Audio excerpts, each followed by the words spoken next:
Sein, poumon, prostate, thyroïde. Un homme sur 2 et une femme sur 3 se verra diagnostiquer un cancer au cours de sa vie. L'équipe de prévention de la Ligue contre le cancer vont tourner sur les écrans télévisés et sur les réseaux sociaux. Objectif, inviter au dépistage précoce et éviter les traitements lourds, comme la radiothérapie.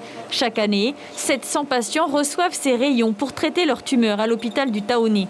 2 à 8 semaines de traitement difficile. Souvent, ils arrivent inquiets, un peu stressés parce qu'ils ont peur de l'inconnu. La radiothérapie, c'est quelque chose qui est inconnu pour la plupart du temps. Donc nous, on essaye de les rassurer, de voir que c'est des traitements qui sont indolores.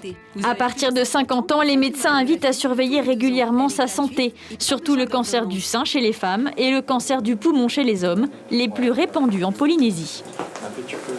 La radiothérapie, c'est l'un des traitements du cancer, puisqu'on estime qu'environ 60% des patients qui sont atteints d'une pathologie cancéreuse vont bénéficier d'un traitement par radiothérapie au cours de leur prise en charge. Ce traitement il peut être associé à la chimiothérapie ou à la chirurgie. Les cancers restent peu dépistés ou en tout cas dépistés trop tard. Pour le cancer du sein, par exemple, 3 femmes sur 10 se font dépister en Polynésie. C'est 2 fois moins qu'en métropole. Et la Covid a encore éloigné un peu plus les patients des cabinets médicaux.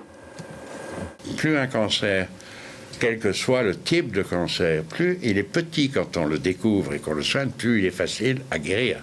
C'est ça que nous disons dans notre message. Faites-vous dépister parce qu'un cancer petit, dans l'immense majorité des cas, on peut le guérir au lieu d'en mourir.